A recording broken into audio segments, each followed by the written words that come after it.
UP के आगरा में एक मकान की छत गिरने से 12 लोग घायल हो गए, जबकि 2 लोगों की मौत की खबर है। बताया गया कि यह हादसा उस वक्त हुआ जब इस मकान में बर्थडे पार्टी चल रही थी, जिसमें शामिल लोग मलबे में दबने से घायल हो गए, जिन्हें फौरन वहां मौजूद कुछ लोगों ने अपने कंधों पर लादकर एम्बुलेंस तक पहुंचाया। इस हादसे के बाद की जो तस्वीरें सामने आई, उसमें एक आदमी मकान के अंदर मौजूद मलबे में दबे लोगों की तलाश करता दिखाई दिया, जबकि राहत के काम में जुटे पुलिस वालों को अंधेरे की वजह से काफी परेशानी का सामना करना पड़ा। साथ ही वहां जुटी लोगों की भीड़ को भी कुछ पुलिस वाले हटाते नजर आए, ताकि राहत के काम में अड़चन न आए। अरे आगे हटो, सीढ़ी हटाओ, सीढ़ी हटाओ। बताया गया कि मकान की छत कमजोर होने की वजह से ये हादसा हुआ, जिसकी चपेट में आए लोगों को शहर के अलग अलग अस्पतालों में इलाज के लिए भर्ती करवाया गया। प्राप्त सूचना के अनुसार लगभग 15 लोग हैं जो कि घायल हैं। अलग अलग हॉस्पिटल में उनका इलाज चल रहा है। इस हादसे के बाद डीएम समेत पुलिस के बड़े अफसर भी वहां पहुंचे और उन्होंने हादसे की पूरी जानकारी ली। उत्तराखंड के चंपावत टनकपुर हाईवे से एक डरा देने वाला वीडियो सामने आया, जहां पहाड़ का बड़ा सा हिस्सा टूटकर सड़क पर गिर गया। इससे पहले वहां पहाड़ से छोटे छोटे पत्थरों को गिरता देख कई गाड़ियां थोड़ी दूरी पर रुक गई और फिर अचानक पहाड़ से भारी तादाद में मलबा गिरना शुरू हो गया। दूर से देखकर ऐसा लगा जैसे पूरा पहाड़ ही टूटकर नीचे गिर पड़ेगा। जो लोग घटना वाली जगह के पास खड़े थे वो भी अपनी जान बचाकर वहां से पीछे की तरफ भाग गए। पूरा पहाड़ आ गया भाई, हट जाओ। करीब 2 मिनट तक पहाड़ से मलबा गिरता रहा और अपने साथ कई पेड़ों को भी तोड़ कर ले गया। संभवतः अभी उम्मीद है कि उसमें 48 घंटे लग सकते हैं, 2 दिन कम से कम लग सकते हैं उसको क्लियर करने में। इस घटना की वजह से चंपावत टनकपुर हाईवे पूरी तरह बंद हो गया। यूपी के बदायूं से हैरान करने वाला वीडियो सामने आया। वहां मामूली कहासुनी के बाद एक ढाबे के मालिक से मारपीट का आरोप 3 लोगों पर लगा। ये घटना 2 दिन पहले की बताई गई, जिसका वीडियो अब सामने आया, जिसमें कुछ लोग बरेली मथुरा हाईवे पर मौजूद एक ढाबे में तोड़फोड़ करते नजर आए। ये देख एक महिला पुलिस वालों को बुलाने के लिए आवाज लगाती वीडियो में सुनाई दी। पुलिस वाले का नंबर मिला जल्दी, 1272। इसके बाद भी इन लोगों ने ढाबे में तोड़फोड़ जारी रखी। बताया गया कि ढाबे पर खाना खाने पहुंचे कुछ लड़कों की ढाबे के मालिक से किसी बात पर कहासुनी हो गई। इसके बाद इन लड़कों ने अपने कुछ और साथियों को वहां बुला लिया और तोड़फोड़ शुरू कर दी। ये पूरी घटना ढाबे पर लगे सीसीटीवी में भी रिकॉर्ड हो गई। आरोप है कि इन लोगों ने ढाबे के मालिक से भी मारपीट की, जिनकी शिकायत पर पुलिस ने 3 लोगों के खिलाफ मुकदमा दर्ज कर लिया। मध्य प्रदेश के इंदौर में एक युवक से मारपीट का वीडियो वायरल होने के बाद हंगामा हो गया, जिसके बाद पुलिस ने इस मामले में 25 लोगों पर एफआईआर दर्ज की और 3 आरोपियों को गिरफ्तार किया। जांच में पता चला कि जिस शख्स के साथ मारपीट हुई वो चूड़ियां बेचता था और कुछ लोगों ने उसे बेरहमी से पीटा, जिसका वीडियो वायरल हो गया। वीडियो में दिखा कि उस शख्स ने जब भागने की कोशिश की तो उसे पीटने वालों ने उसे खींचा और जमीन पर गिरा दिया। वो मिन्नतें करता रहा, लेकिन उन्होंने उसकी एक नहीं सुनी और उसे जानवरों की तरह पीटते रहे। सरे राह पिट रहे इस शख्स का नाम तस्लीम है, जिस पर आरोप लगा कि वो चूड़ी बेचने के बहाने महिलाओं से छेड़छाड़ करता था, जिसके बाद कुछ लोगों ने उसे पुलिस को सौंपने के बजाय खुद ही इंसाफ करने का फैसला कर लिया और उस पर थप्पड़ बरसाने लगे।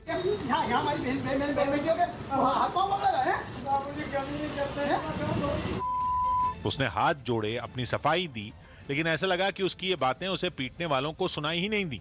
एक शख्स ने तो अपने हाथ से उसकी गर्दन तक जकड़ ली, जबकि दूसरा शख्स उसे कानूनी दांवपेच में फंसाने की धमकी देने लगा।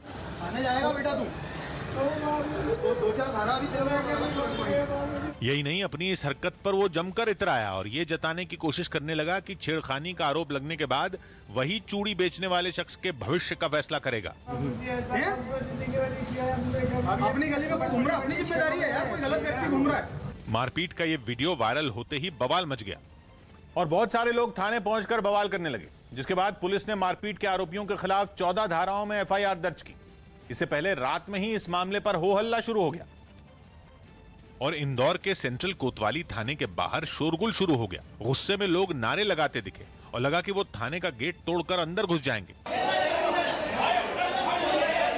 हंगामे के बीच चूड़ियां बेचने वाला तस्लीम नाम का शख्स भी सामने आया और उसने आपबीती सुनाई। बस जैसे नाम बताया वैसे सर और ज्यादा मारने लगे, फिर 400 लोग को और बुला लिया और सर मारने लगे। मामला संवेदनशील था, लिहाजा पुलिस ने भी दोनों पक्षों पर ध्यान दिया और कार्रवाई का भरोसा दिया। पुलिस ने एफआईआर दर्ज करी और उसमें जो कार्रवाई है, जो सही कार्रवाई है, जो न्यायपूर्ण कार्रवाई है, वो की जा रही है। पुलिस ने आरोपियों की गिरफ्तारी का तो भरोसा दिया ही, साथ ही लोगों से शांति बनाए रखने की भी अपील की और उन्हें सलाह दी कि वो किसी भी तरह की अफवाह पर ध्यान न दें। इस बीच मारपीट की इस घटना पर सियासत भी शुरू हो गई। कांग्रेस ने चूड़ी वाले की पिटाई के मामले को हाथों हाथ लिया और ट्वीट करते हुए शिवराज सरकार पर निशाना साधा। कांग्रेस नेता के मिश्रा ने तो अपने ट्वीट में मॉब लिंचिंग का आरोप लगाते हुए ये तक पूछ लिया कि ये आतंकवाद है या राष्ट्रवाद। लेकिन राज्य के गृह मंत्री ने दो टूक कहा कि दोनों पक्षों पर कार्रवाई की गई है। साथ ही उन्होंने मामले की जांच का हवाला देते हुए ये साफ कर दिया कि जिस शख्स की पिटाई हुई वो गलत नाम और पहचान के जरिए चूड़ियां बेच रहा था। हिंदू नाम रखा हुआ था, जबकि वो कुछ था दूसरे समुदाय से। आधार कार्ड भी इसी तरह के 2 मिले हैं और उसके बाद में दोनों पक्षों पर कार्रवाई की। इस मामले में राष्ट्रीय अल्पसंख्यक आयोग ने इंदौर के डीएम को नोटिस जारी किया और 7 दिनों में इस घटना पर जवाब मांगा। चीन में लगातार हो रही मूसलाधार बारिश से वहां के कुछ प्रांतों में आई बाढ़ ने फिर तबाही मचा दी है। बाढ़ से बेहाल लोगों की मदद के लिए राहत और बचाव का काम भी जोर शोर से चल रहा है, लेकिन बारिश है कि रुकने का नाम नहीं ले रही, जिसकी वजह से उफान पर आई नदियां सब कुछ तबाह करने पर आमादा दिखाई थी। वहां से शेंदोक प्रांत से सामने आई तस्वीर में नदी का पानी पूरी रफ्तार के साथ रिहायशी इलाकों में दाखिल होता दिखाई दिया। जिन सड़कों पर कभी गाड़ियां रफ्तार से दौड़ा करती थी, उन पर बाढ़ के पानी का कब्जा दिखा। ड्रोन कैमरे से ली गई तस्वीर में वहाँ हर ओर सिर्फ पानी ही पानी नजर आया, जिसने दुकानों और मकानों में घुसकर लोगों की जिंदगी पटरी से उतार दी। रिहायशी इमारतों में घुसे पानी को निकालने के लिए बड़े बड़े पंपों की मदद ली गई। कमोबेश कुछ ऐसी ही तस्वीर सांची प्रांत से भी सामने आई। वहां नदियों के पानी ने रिहायशी इलाकों की सूरत ही बिगाड़ कर रख दी। बाढ़ से जूझ रहे लोगों को सुरक्षित जगहों पर पहुंचाने के लिए राहत टीमें मोर्चा संभाले नजर आई। कुछ जगहों पर बारिश के बीच पेड़ों के टूटकर गिरने और पहाड़ों के खिसकने से भी लोगों की परेशानी बढ़ गई। बाढ़ के पानी के साथ आए मलबे को हटाने के लिए खुदाई करने वाली मशीनों को लगाया गया, ताकि बाढ़ के पानी को निकालने का रास्ता मिल सके। काबुल की जेल से छोड़े गए जैश-ए-मोहम्मद के आतंकियों का पाकिस्तान के कब्जे वाले कश्मीर के रावलाकोट पहुंचने पर जोरदार स्वागत किया गया। बताया गया कि पाकिस्तान की खुफिया एजेंसी ISI ने इन आतंकियों को काबुल से इस्लामाबाद और फिर रावलाकोट तक पहुंचाने की व्यवस्था की, जिसके बाद रावलाकोट में हवा में फायरिंग करके उन आतंकियों के कमांडरों ने उनका स्वागत किया।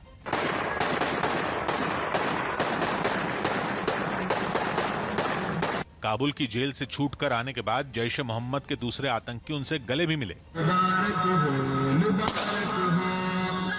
यही नहीं, 2 व्हीलर और गाड़ियों में सवार इन आतंकियों ने इस खुशी में रैली भी निकाली। मध्य प्रदेश के आगर मालवा में बैजनाथ की शाही सवारी निकालने की मांग कर रहे लोगों पर पुलिस ने लाठीचार्ज कर दिया। प्रशासन की तरफ से कोरोना को देखते हुए ये सवारी निकालने की इजाजत नहीं दी गई, जिसके विरोध में वो धरने पर बैठ गए और अपनी मांग मनवाने की कोशिश करने लगे। लेकिन पुलिस ने उन पर लाठियां बरसानी शुरू कर दी। उन्होंने उन लोगों को दौड़ा दौड़ा कर पीटा। इस हंगामे के समय पुलिस ने एक बच्चे पर भी लाठियां बरसा दी। उसकी उम्र 13 साल बताई गई। इस बीच उसके हाथ में चोट आई। यही नहीं, पुलिस ने हंगामा कर रहे लोगों को जबरन अपनी गाड़ी में भी बैठाना शुरू किया, लेकिन उन लोगों ने नारेबाजी जारी रखी। हंगामे में कई गाड़ियों के शीशे भी टूटे और सड़क पर पत्थर बिखरे नजर आए।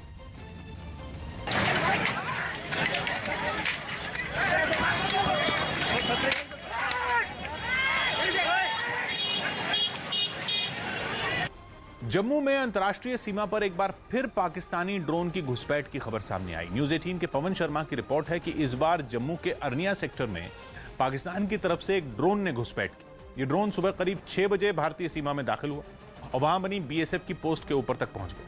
फिर तुरंत ही मुस्तैद जवानों ने इस ड्रोन पर फायरिंग की, जिसके बाद वो पाकिस्तान की सीमा में लौट गया। ड्रोन के जाने के बाद इलाके में बड़े पैमाने पर तलाशी अभियान चलाया गया, क्योंकि पिछली कुछ घटनाओं में पाकिस्तान की तरफ से आए ड्रोन से हथियार और ड्रग्स की खेप भारतीय सीमा में गिराई गई थी। अफगानिस्तान पर सभी दलों के साथ केंद्र सरकार की बैठक होगी। केंद्र सरकार ने गुरुवार को अफगानिस्तान के मुद्दे पर सभी दलों की एक बैठक बुलाई। दिल्ली महिला आयोग ने नरेला में एक महिला के पास से 3 लड़कियों को छुड़वाया। आरोप है कि ये महिला इनसे जबरन देह व्यापार करवा रही थी।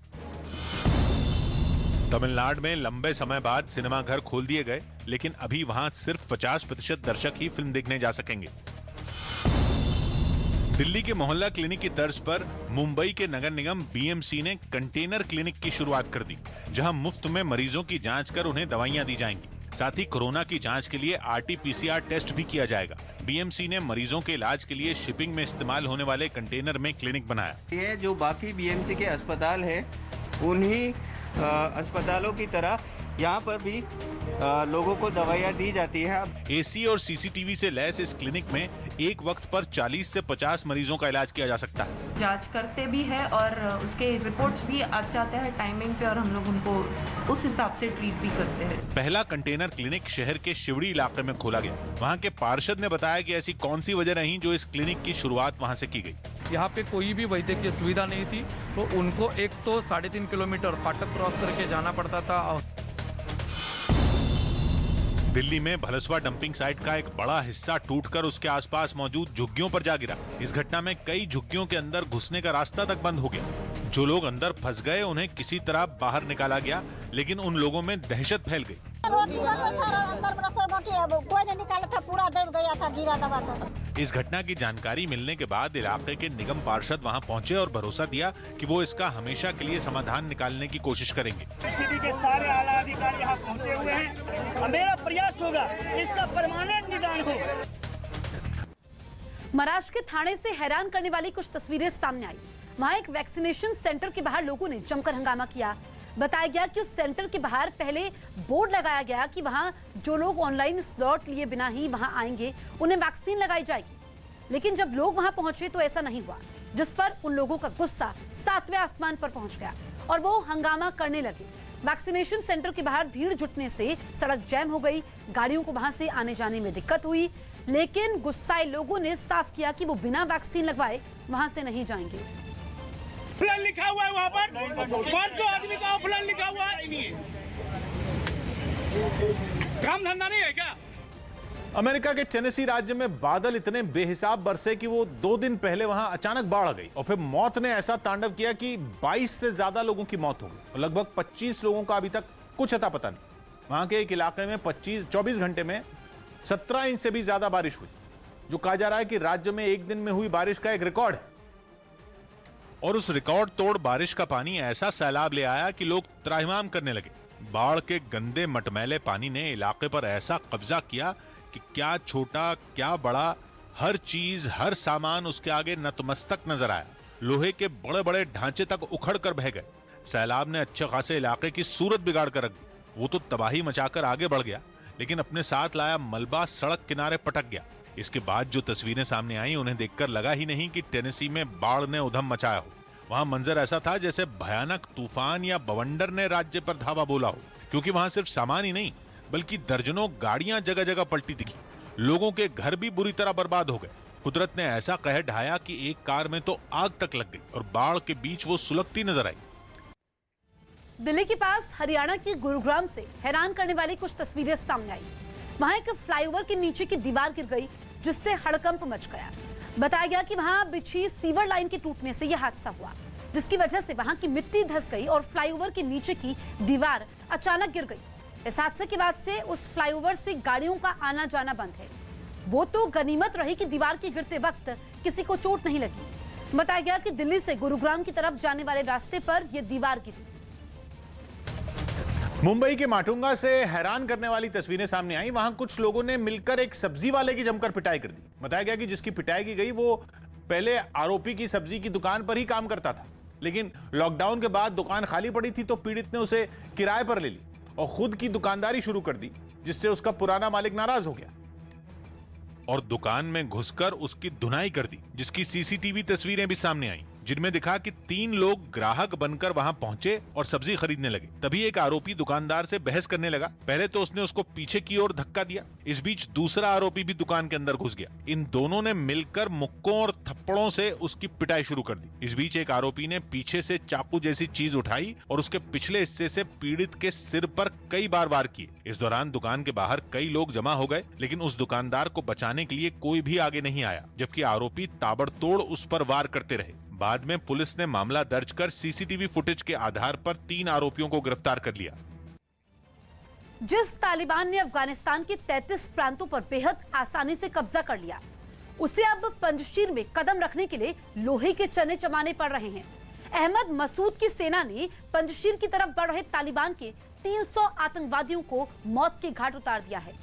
यही नहीं, बताया गया कि पंजशीर के विद्रोहियों ने तालिबान के कब्जे से 3 जिलों को भी मुक्त करवा लिया है। हालांकि तालिबान ने मसूद की तरफ से किए गए सभी दावों से इनकार कर दिया है।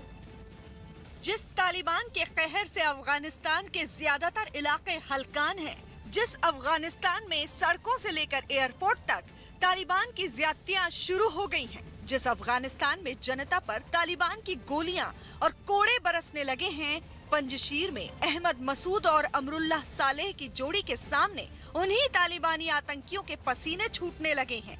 बताया गया कि तालिबान ने फसीहुद्दीन हाफिजुल्लाह के नेतृत्व में पंजशीर पर हमला करने के लिए सैकड़ों लड़ाकों को भेजा था। जैसे ही तालिबानी आतंकी अंदराब घाटी पहुंचे, वहां घात लगाए बैठे पंजशीर के विद्रोहियों ने उन पर हमला कर दिया। मसूद गुट का दावा है कि उसने तालिबान की सप्लाई लाइन को काट दिया है, जिससे करीब 1000 तालिबानी आतंकी फंस गए हैं। अब तक 300 से ज्यादा तालिबानी मारे गए हैं। गोरिल्ला युद्ध में माहिर अहमद मसूद के लड़ाकों ने तालिबानी आतंकियों के दांत खट्टे कर दिए। खुद को अफगानिस्तान का कार्यवाहक राष्ट्रपति घोषित कर चुके अमरुल्लाह सालेह इससे खुश नजर आए। सालेह ने ट्वीट किया, अंदराब घाटी के कठिन इलाकों में तालिबान फंस गए हैं। बड़ी मुश्किल से यहाँ के एक हिस्से से बाहर निकलने के एक दिन बाद तालिबान ने पंजशीर के प्रवेश द्वार पर आतंकियों को तैनात कर दिया। हालांकि इस बीच सलांग हाईवे को विद्रोहियों ने बंद कर दिया है। ये वो रास्ते हैं जिनसे उन्हें बचना चाहिए। फिर मिलते हैं। सालेह बता रहे हैं कि पंजशीर के विद्रोहियों ने रास्ता बंद कर दिया, जिससे तालिबानी आतंकी फंस गए हैं। तालिबानी आतंकियों ने अहमद मसूद को चेतावनी दी थी और ये कहा था कि या तो वो आत्मसमर्पण कर दे या फिर जंग के लिए तैयार रहे, लेकिन बताया जा रहा है कि अहमद मसूद ने आत्मसमर्पण करने से इनकार कर दिया तो तालिबान ने उस पर हमला बोल दिया। अहमद मसूद की सेना से जैसी उम्मीद जताई जा रही थी, उन्होंने तालिबानियों को वैसा ही जवाब दिया। इस कामयाबी से उत्साहित पंजशीर प्रांत की तरफ से अब तालिबान को कड़ी चेतावनी जारी की गई है। तालिबान को आत्मसमर्पण के लिए पंजशीर प्रांत के लोगों ने कुछ घंटे की मोहलत दी है और उनके समर्पण न करने पर तालिबान पर हमला करने की भी धमकी दे डाली है। अफगानिस्तान में तालिबानी आतंकियों को जोरदार टक्कर दे रहे विद्रोही नेता अहमद मसूद ने कहा है कि वो आतंकी संगठन के साथ बातचीत और जंग दोनों के लिए तैयार हैं। इससे पहले भी अहमद मसूद ने लोकतंत्र और जनता के हक के लिए लड़ाई से पीछे नहीं हटने का ऐलान किया था। Fight for democracy as we speak today. They're going to fight for the rights of the people. They're going to fight for the rights of the women, and they're going to fight for many other values that we cherish and we love and we achieved in the past 2-3 decades. We are the first line of defense. We are defending Europe. We are defending the region, and Afghans are fighting not just for themselves. Panjshir में अहमद मसूद ने करीब 9000 विद्रोही सैनिकों को जमा किया है।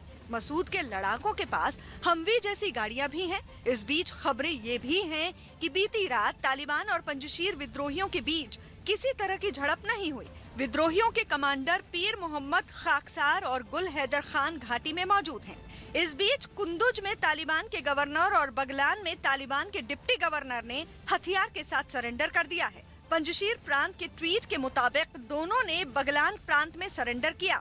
बानो के पूर्व पुलिस प्रमुख अब्दुल्ला ने कहा कि ऊपर वाले और मुजाहिदीन के समर्थन से उन्होंने तालिबान के कब्जे से 3 जिलों को मुक्त करा लिया है।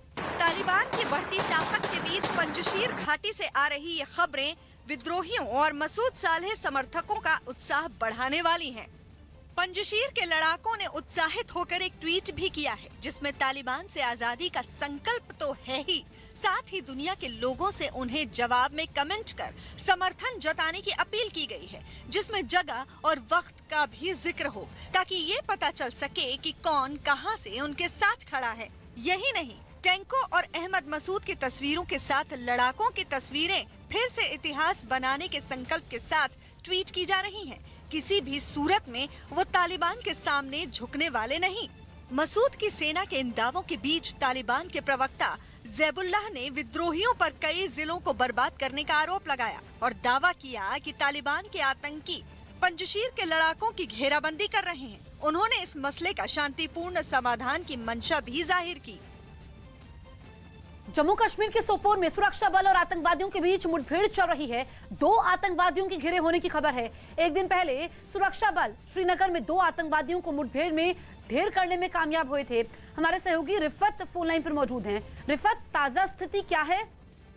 जिस वक्त बिल्कुल इस वक्त एनकाउंटर चल रहा है, फायरिंग चल रही है। ये कल रात को ही वार्डन स्विच ऑपरेशन शुरू किया गया था और कल ही फायरिंग का सिलसिला रात को ही 11 बजे के करीब लगा और बताया जा रहा है कि 2 से 3 मिलिटेंट वहां पे छुपे हो सकते हैं जिनके साथ ये मुठभेड़ चल रही है। जैसा कि आपने कहा कि कल श्रीनगर में एक ब्रीफ एनकाउंटर में 2 मिलिटेंट मारे गए, जिसमें दोनों कमांडर थे। एक अब्बास शेख जो है वो भी मारा गया था एनकाउंटर में।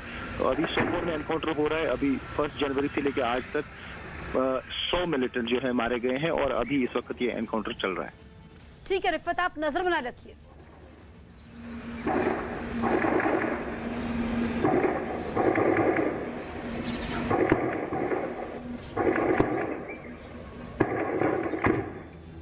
9 दिन पहले खतरनाक भूकंप झेलने वाले कैरिबियाई देश हैती में मरने वालों की संख्या 2200 के पार जा चुकी है, लेकिन आपदा में जो जिंदा बच गए वो धीमे राहत अभियान की वजह से तिल तिल कर मरने को मजबूर है। भूख और बेबसी बला बनकर ऐसे सिर पर मंडरा रही हैं कि लोग राहत सामग्री पाने के लिए एक दूसरे के खून के प्यासे बन गए। और हाल यह है कि सामने आई एक तस्वीर में लोग खाने पीने के सामान से भरे एक ट्रक पर यूं टूटे नजर आए जैसे गुड़ पर मक्खियों का झुंड। अपनी बारी आने तक कहीं कुछ बचे ही ना, इस डर से लोग लूटपाट पर उतर आए। कुछ ट्रक पर चढ़ गए तो कुछ ट्रक के अंदर घुस गए और सामान लेकर भाग निकले। लेकिन जिनके हाथ राहत सामग्री लगी भी, उन्हें भी वो नसीब थोड़ी हुई। बाकी लोग उनकी जान के दुश्मन बन गए। बल्कि एक आदमी ने तो सामान छीनने के लिए चाकू तक निकाल लिया। ऐसे मारा मारी देखकर ड्राइवर ने ट्रक भगा दिया, लेकिन लोगों ने उसके पीछे भी दौड़ लगा दी। मजबूरी में पुलिस को डंडा चलाना पड़ा। हालांकि भूकंप पीड़ितों ने पुलिस पर ही गंभीर आरोप लगाए।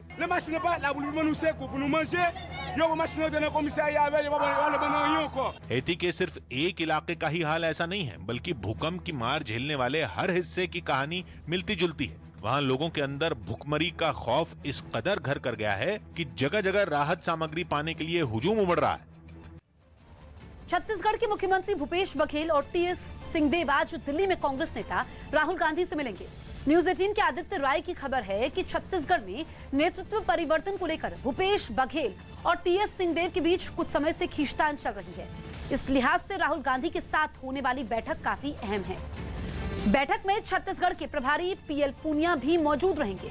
भूपेश बघेल और टीएस सिंहदेव के बीच 2.5 साल के सीएम पद को लेकर घमासान चल रहा है और इसी फॉर्मूले पर आज राहुल गांधी के साथ बातचीत हो सकती है। अफगानिस्तान में अपना आतंक राज कायम कर चुके तालिबान ने अब अमेरिका को ही धमकी दे डाली। न्यूज 18 के नीरज कुमार की रिपोर्ट है कि तालिबान ने चेतावनी दी कि अमेरिका अगर अपने सैनिकों को निकालने में देरी करेगा तो इसके गंभीर नतीजे उसे भुगतने होंगे। तालिबान के प्रवक्ता सोहेल शाहीन ने स्काई न्यूज को दिए इंटरव्यू में कहा कि अगर अमेरिका और यूके ने लोगों को काबुल से निकालने के नाम पर और समय मांगा तो उनका जवाब नहीं होगा, और तब भी वो नहीं माने तो उन दोनों मुल्कों को अंजाम भुगतने के लिए तैयार रहना होगा। अमेरिका ने अफगानिस्तान से सैनिकों की वापसी के लिए 31 अगस्त की समय सीमा तय की है। चोट की वजह से इंग्लैंड के गेंदबाज मार्क वुड तीसरा टेस्ट मैच नहीं खेलेंगे। भारत के साथ होने वाले तीसरे टेस्ट मैच से पहले इंग्लैंड टीम को एक और बड़ा झटका लगा। इंग्लैंड के तेज गेंदबाज मार्क वुड इस टेस्ट से बाहर हो गए। उन्हें दूसरे मैच में फील्डिंग के दौरान चोट लग गई। टोक्यो ओलंपिक्स में सिल्वर मेडल जीतने वाले पहलवान रवि दहिया ने जम्मू में वैष्णो देवी मंदिर के दर्शन किए। इसके अलावा उन्होंने वहां मेंटर रहे विक्रांत महाजन से भी मुलाकात की और उनका शुक्रिया अदा किया। मोटिवेशन की बहुत ज्यादा जरूरत होती है। मैं तो ये चाहूंगा कि एक सबके लिए कोई ना कोई जरूर हो। दिल्ली पुलिस ने ड्रग्स की तस्करी के आरोप में 3 लोगों को गिरफ्तार कर लिया। साथ ही इनके पास से 5.5 करोड़ रुपए का नशीला पदार्थ भी बरामद करने का दावा किया। उत्तराखंड में 5 दिनों के विधानसभा सत्र की शुरुआत हो गई। पहले दिन सीएम पुष्कर सिंह धामी समेत कई विधायक विधानसभा में मौजूद रहे। बिहार के गोपालपुर से जेडीयू विधायक गोपाल मंडल ने डिप्टी सीएम तारकिशोर प्रसाद पर गंभीर आरोप लगाए। गोपाल मंडल ने डिप्टी सीएम पर अवैध वसूली करने का आरोप लगाते हुए उनके खिलाफ जांच की मांग की। तहसीलदारी करने का काम है। तहसीलदार है बाजार में बैठ के बनिया है, उप मुख्यमंत्री जी। तारकिशोर प्रसाद बीजेपी के कोटे से डिप्टी सीएम बनाए गए हैं, इसलिए गोपाल मंडल के आरोपों का जवाब देने के लिए बिहार बीजेपी के प्रदेश अध्यक्ष संजय जायसवाल सामने आए। इस तरह से पार्टियों के बीच वैमनस्य जो फैला रहे हैं, उनके प्रति जो हमने टुन्ना पांडे जी के साथ किया था, वह कार्रवाई हम भी जदयू से उम्मीद करते हैं। लालू प्रसाद के दोनों बेटे सियासी वर्चस्व को लेकर आमने सामने आ गए हैं। लालू के बड़े बेटे तेज प्रताप यादव ने रामधारी सिंह दिनकर की कविता के जरिए पार्टी में अपनी हिस्सेदारी मांगी है, तो वहीं तेजस्वी ने अपने भाई के राजनीतिक हक वाले सवाल पर खास अंदाज में इशारा किया। दो न्याय अगर तो आधा दो, पर इसमें भी यदि बाधा हो तो दे दो केवल 5 ग्राम। रखो अपनी धरती तमाम, हम वहीं खुशी से खाएंगे, परिजन पर असीना उठाएंगे। दुर्योधन वो भी दे न सका, आशीष समाज की ले न सका। उल्टे हरि को बांधने चला, जो था असाध्य साधने चला। जब नाश मनुज पर छाता है, पहले विवेक मर जाता है। लालू परिवार में सियासी विरासत को लेकर महाभारत का नया अध्याय शुरू हुआ तो बड़े बेटे तेज प्रताप यादव ने राष्ट्र कवि दिनकर की कविता रश्मि रथी का एक हिस्सा सोशल मीडिया पर डाल दिया। इसे सोशल मीडिया के जिस पेज पर डाला गया है, उसका नाम है सेकंड लालू तेज प्रताप यादव। कविता के इस हिस्से से साफ है कि पार्टी के अंदर पद और रुतबे को लेकर जबरदस्त घमासान मचा है। अपने करीबी आकाश यादव को छात्र आरजेडी के पद से हटाए जाने के बाद तेज प्रताप यादव ने पार्टी अध्यक्ष जगदानंद सिंह और छोटे भाई तेजस्वी यादव के सलाहकार संजय यादव पर सीधा हल्ला बोल दिया। बताया गया कि तेज प्रताप के निशाने पर तेजस्वी भी हैं। तेजस्वी के बयान को कई लोग पार्टी अनुशासन का उल्लंघन बताने लगे तो न्यूज़ 18 ने यही सवाल तेजस्वी से पूछ लिया।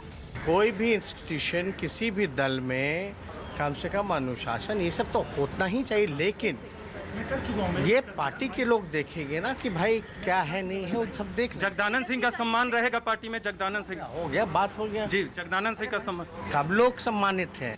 तेजस्वी का अंदाज भले ही सवाल टालने वाला लगे, लेकिन उन्होंने जो कुछ कहा उससे तेज प्रताप यादव के खिलाफ अनुशासन की तलवार लटकती महसूस की जाने लगी। दरअसल अपने करीबी के छात्र संगठन अध्यक्ष पद से हटाए जाने के बाद तेज प्रताप यादव ने जगदानंद सिंह पर तानाशाह की तरह काम करने और पार्टी संविधान से अलग हटकर काम करने का आरोप लगाया। पूरे विवाद को जगदानंद सिंह ने तब हवा दे डाली जब तेज प्रताप यादव के बारे में उन्होंने कहा कि वो किसी तेज प्रताप यादव को नहीं जानते, पार्टी में सिर्फ वो लालू प्रसाद यादव को जानते हैं। तेज प्रताप के रवैये से नाराज जगदानंद सिंह ने पार्टी दफ्तर भी जाना छोड़ दिया है। हालांकि इतना सब हो जाने के बावजूद तेज प्रताप यादव के बगावती तेवर बने रहे। बताया गया कि इसकी झलक रक्षाबंधन पर भी दिखी, जब दिल्ली में दोनों भाई मीसा भारती के घर राखी बंधवाने पहुंचे। मीसा भारती ने दोनों भाइयों को राखी बांधने वाली तस्वीर ट्विटर पर डाली, लेकिन किसी तस्वीर में तेजस्वी और तेज प्रताप एक साथ नजर नहीं आए। रक्षाबंधन पर तेज प्रताप मीसा के घर पहुंचते उससे पहले ही शुक्रवार को न्यूज़ 18 से बातचीत में वो तेजस्वी के करीबी पर बेहद गंभीर साजिश रचने का आरोप लगा चुके थे।